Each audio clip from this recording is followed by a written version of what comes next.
Welcome to From Betrayal to Breakthrough. I'm Dr. Debbie Silber, and today's guest is Ann Blythe.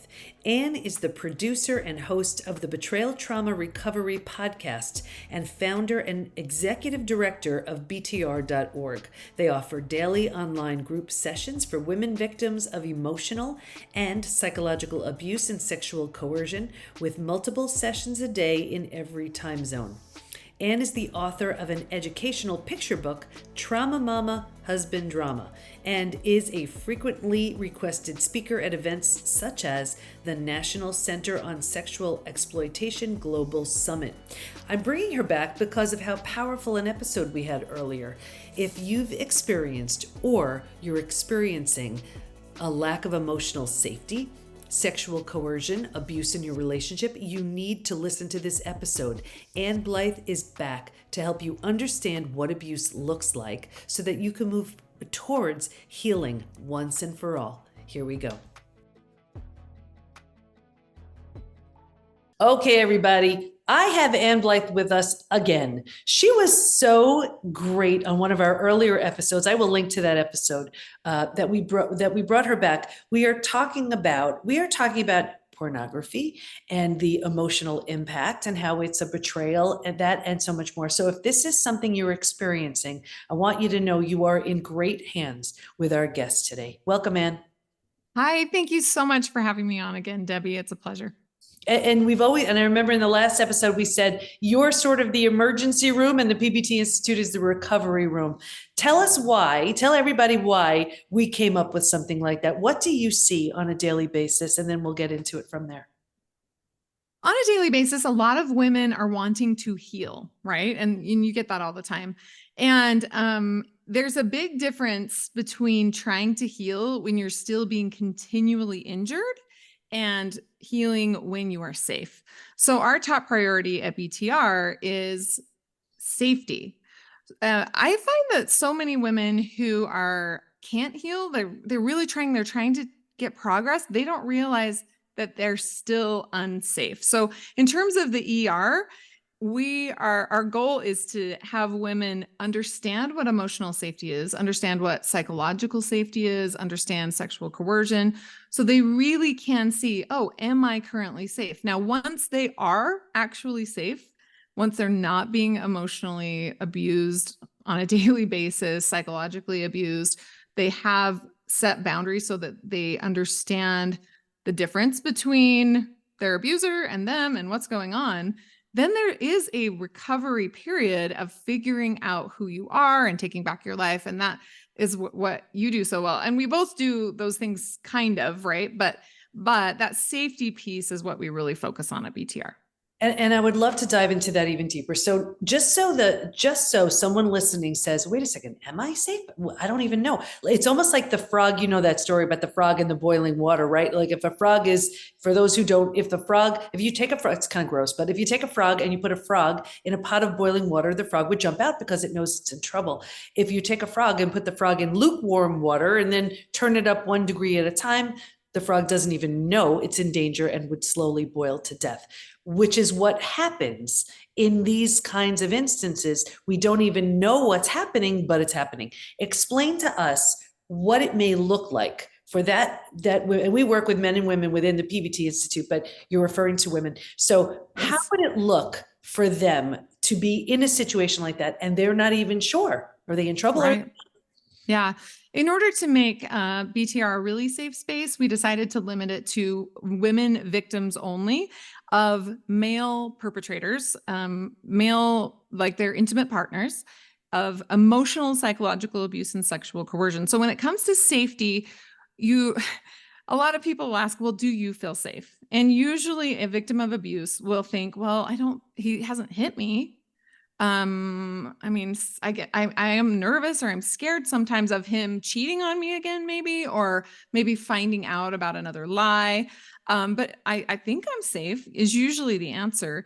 They don't know that someone lying to you is a safety situation. This is an extremely dangerous situation to your emotions, to your psychological health, because they are creating this alternate reality that you don't know that you're living in.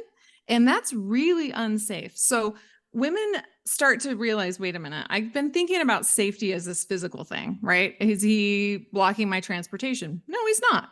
Is he stopping me from leaving the house? No, he's not taking away my phone. He's not keeping me from seeing friends, things like that. And so they think, well, I guess I'm safe. But if you ask, tune in to what we call your sacred internal warning system, right? Tune into that. Do you feel a warning going off when it comes to emotional safety? Do you feel like you are completely emotionally safe with this person?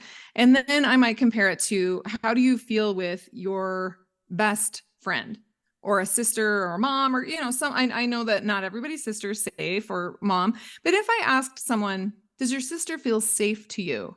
They're never going to say, well, she's never hit me.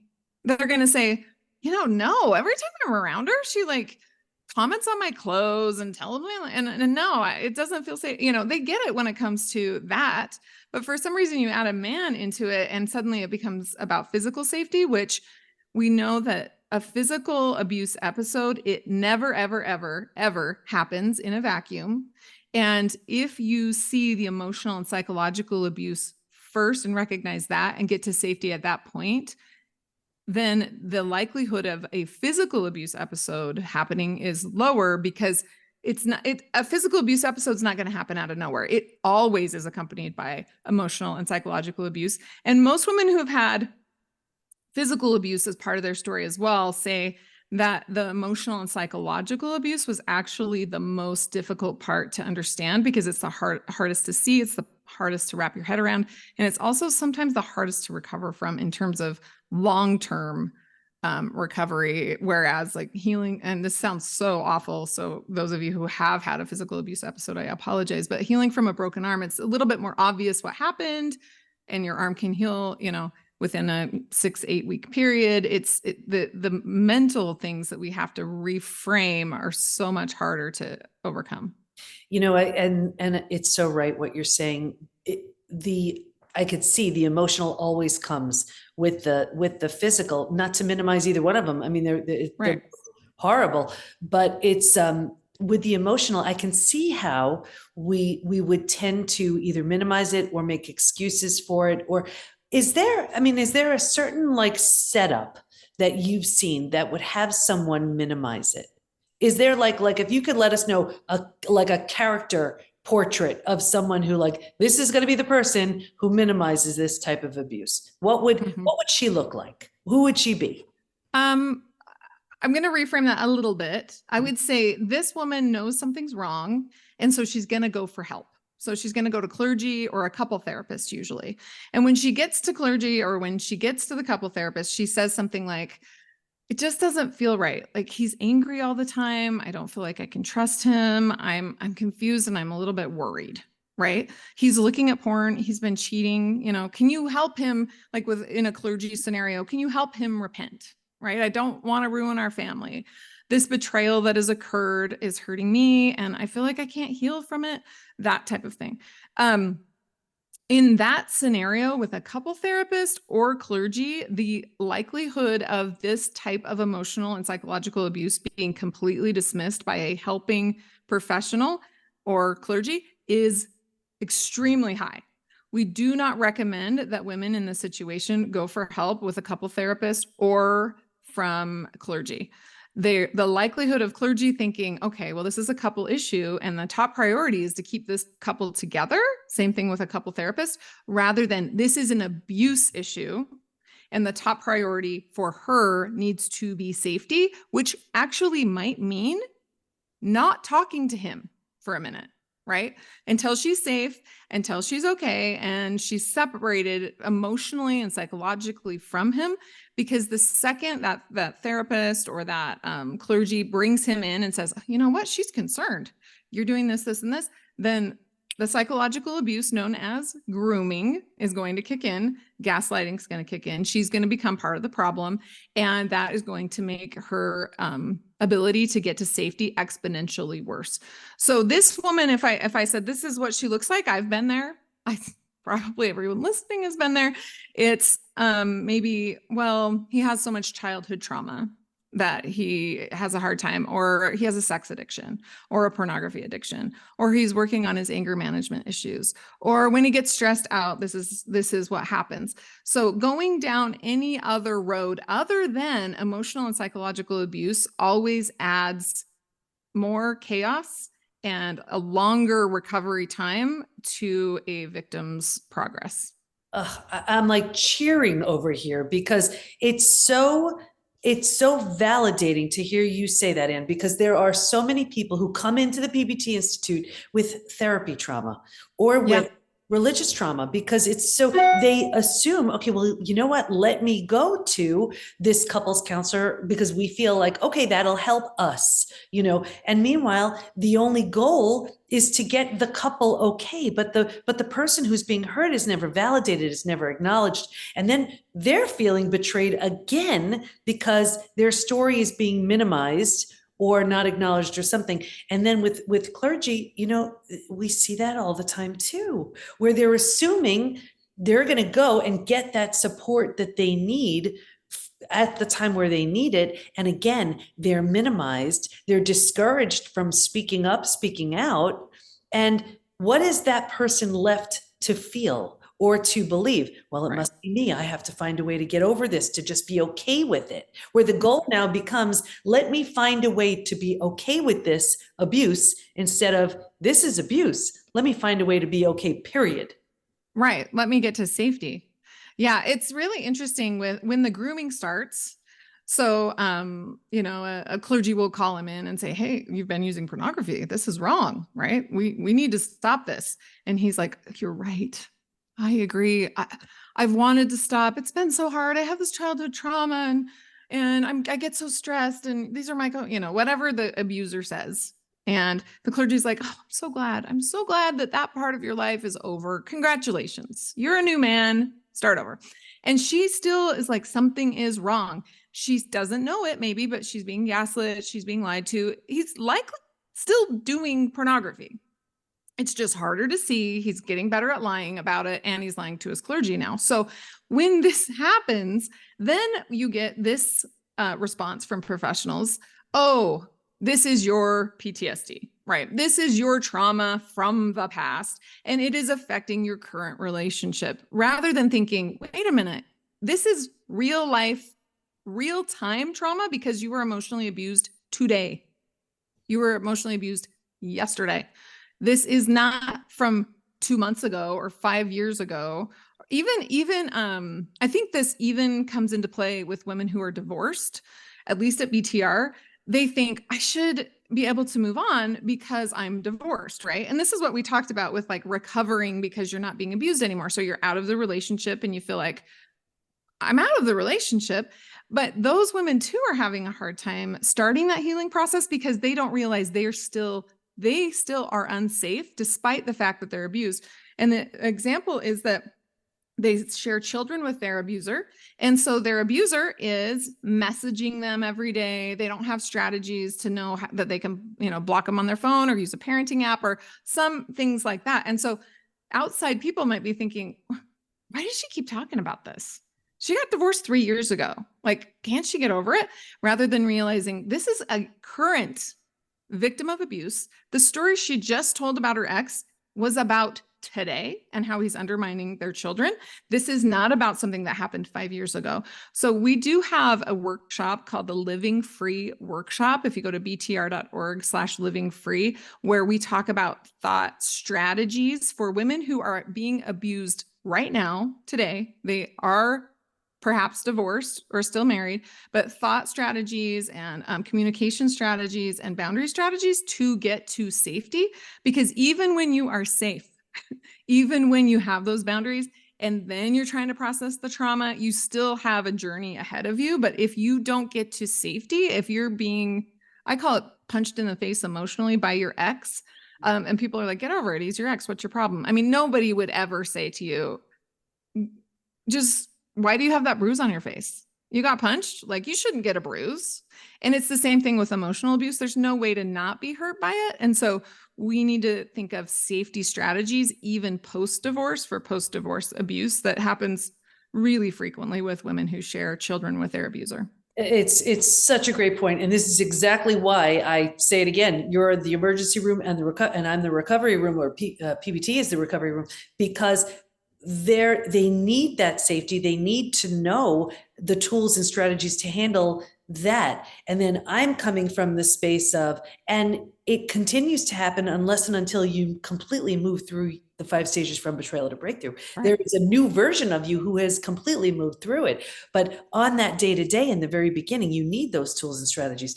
You also mentioned about where I can see the betrayed with looking at it and making excuses for the betrayer. Well, they had their past trauma. They're healing from a lot. They have so much pressure. They have all these things. And that doesn't, yes, everybody has, they could go through whatever they're going through. That doesn't give that person a right to betray or a free pass or whatever. Or lie. I always say to that, I always say, well, did you have childhood trauma? And they're like, yeah. And I'm like, are you stressed? And at least at BTR, a lot of the time it comes down to misogyny, because for some reason, women are like, oh, yeah, but just because I had childhood trauma, I wouldn't cheat. But for some reason, if a man has childhood trauma, then that makes sense. But it doesn't make sense. It's never going to make sense. And women, you're stressed out just as much as, like, if not more than he is. You've got so much on your plate. So like, he's stressed because of work. Like, well, aren't you stressed because of your work and your childcare and all of the house, all the things that you're doing? Like, stress is not a reason to lie. There's all kinds of ways that people deal. Another one is shame. That one drives me crazy. Like, the shame made me do it. And I'm like, I feel shame and I eat ice cream, but I don't lie and I don't cheat and I don't go out and have sex with people I don't know, like I don't use pornography. I might eat ice cream. I might go for a walk and talk to my sister, like shame isn't the problem. It's your choices that are the problem. So if the same excuse does not apply to you, then you need to make sure that you don't use that with your abuser. If you also are stressed, then no, it's an excuse, and it's grooming that he has carefully constructed in order to basically get away with what he's doing and give you a reason to not just view it as a choice, which is what it is. Again, I love that you're saying that. And I know sometimes I'll spin it and say, okay, well, how, on a, let's say 100% best case scenario, how much are you giving to this relationship? And it'll be like 80%. How much are they giving? But 20%. Would you, and then I switch it. Would you ever feel comfortable giving 20%? No. Well, then why in the world are you accepting that? So let's go there. Why is it? I'm so interested in your response to this. Why is it that women would feel that it's okay to accept so little from their partner and tolerate so much? Part of me thinks it's this societal scripting that we have grown up with, that of maybe men and women's roles at times. The religious women have been told repeatedly they need to submit, that they need to sacrifice.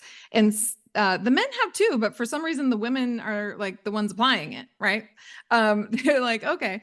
I think that I think the heart of it might be that. I'm not sure, because it's really hard to say. I also think that women, and I'll talk non-gender, so the non-abuser, the victim in this scenario, genuinely does love and care about the other person. They genuinely are invested in the relationship. They genuinely are concerned, right? Oh, if you have childhood trauma, like, I want to help you. I want to work with you. They are relational. In the relationship is based on care for the other person. Abusers are transactional.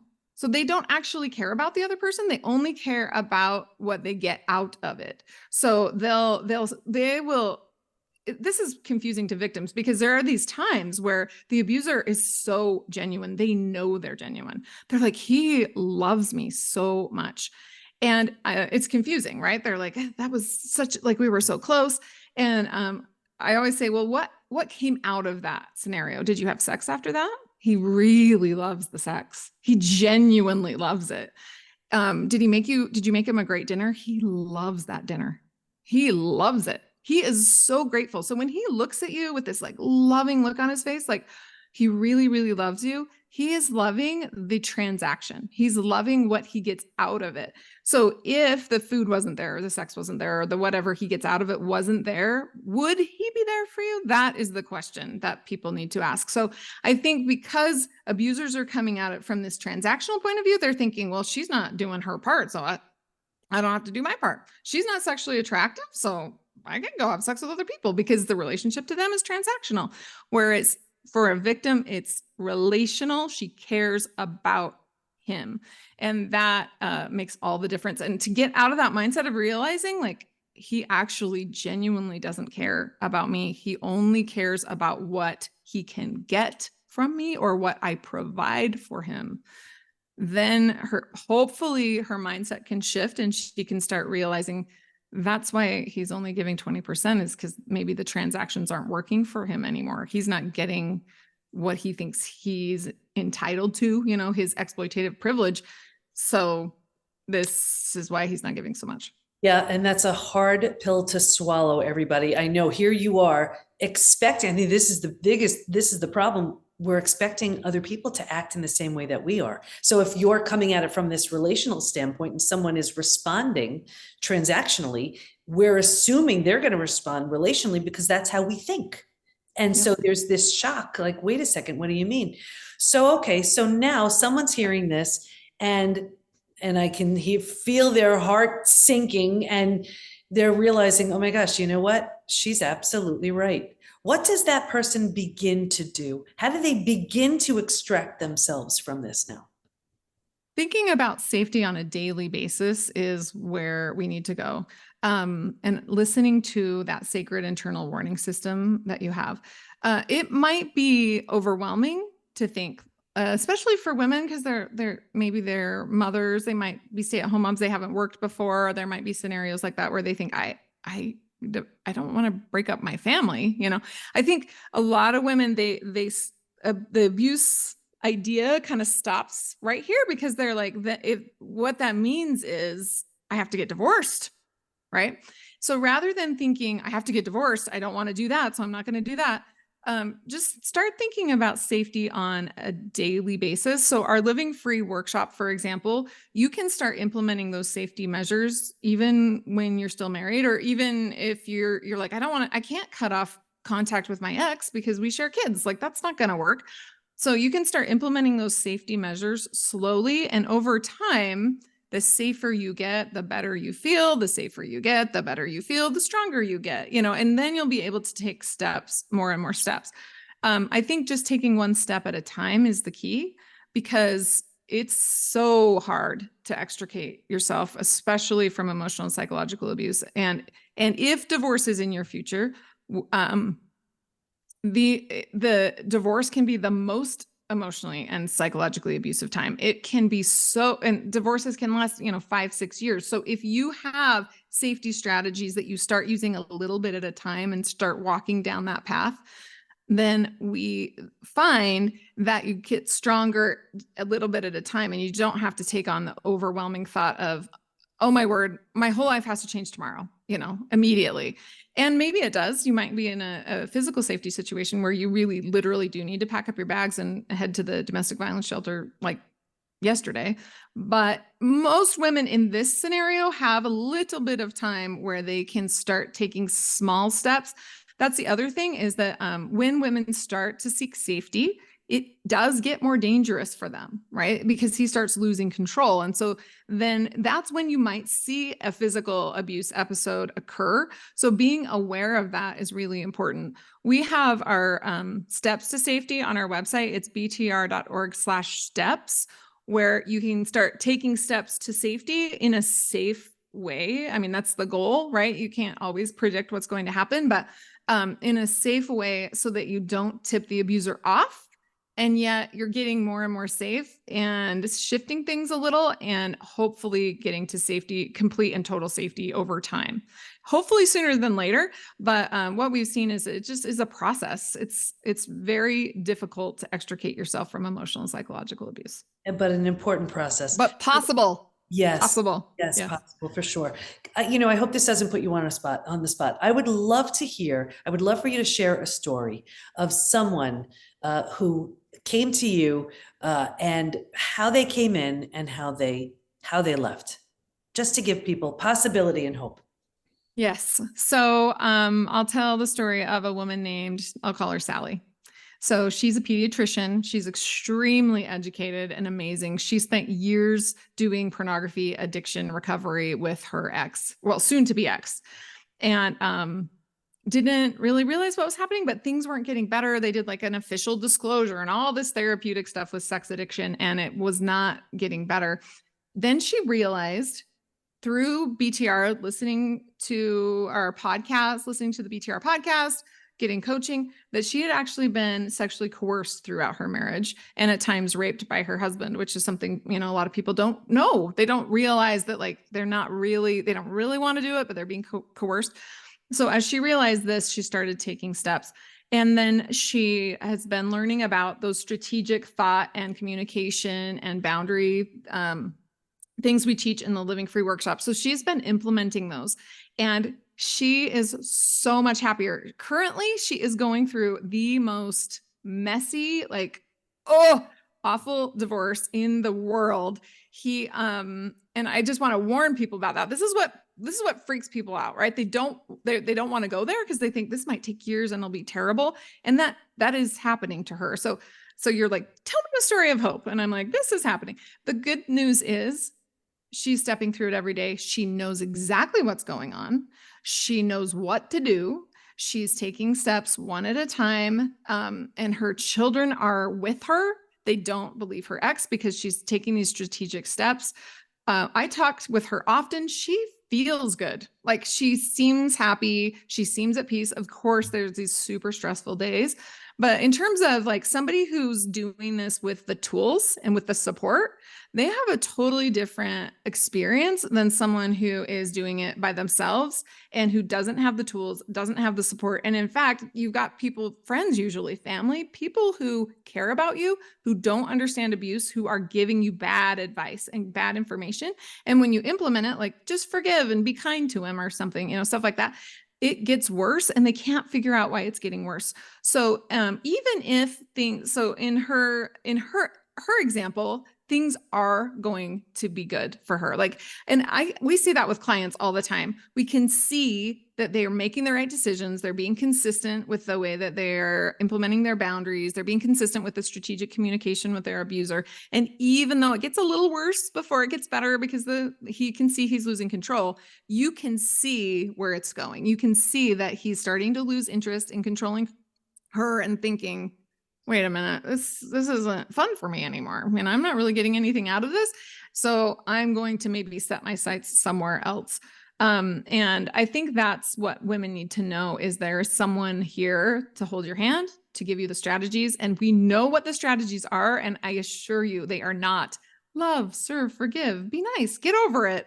Why are you thinking about him? All those things that people say that just raise our hackles, we're just like, oh, I want to, but I can't. And we have the strategies that when we say that, instead of being like, no, it'll be like, oh, I can do that. I can do that. It's so important. I'm so glad you shared that because it's not to suggest that it's an easy process. It's not. It may be the hardest and the most transformative work you'll ever do. So it's worth it. And there's a saying that I've been saying my entire career, and it's hard now, easy later. Easy now, hard later. Take your pick. It's going to be one of those two. This is the experience of hard now leading to the easy later. Like with the example you shared, she's going through something hard now to get to this freedom that's waiting on the other side. What do you want to make sure everyone knows as we wrap up? That there are so many layers to abuse that you may not be aware of, that you are either accidentally oppressing yourself with by believing it or by sort of buying into this type of abuse. And when you start peeling back the layers, what you'll realize is that you had nothing to do with it and you never did. If people are labeling you, codependent or, all these like labels that sort of make you at fault for it, that is not the case. I like to tell victims that it's similar to like a plane crash. Like you weren't the pilot. You didn't have anything to do with the plane crashing. Once that plane crashes and you like survive and you just like crawl out, none of us would be like, okay, well, I didn't cause the plane crash. I had nothing to do with this. So now I don't have anything to do, right? Like we were in a plane crash and we are injured. And now we need to learn skills and we need to heal because that pilot is dead. The guy that crashed our plane, and it was 100% his fault. Like he cannot help us with our injuries. He cannot get us to safety. He can't heal us. He cannot help us recover. We need to like have the skills and the tools to get ourselves to safety and to recover. But that doesn't mean, it's sort of a weird dichotomy because it does not mean that it had anything to do with you or that any part of it was your fault.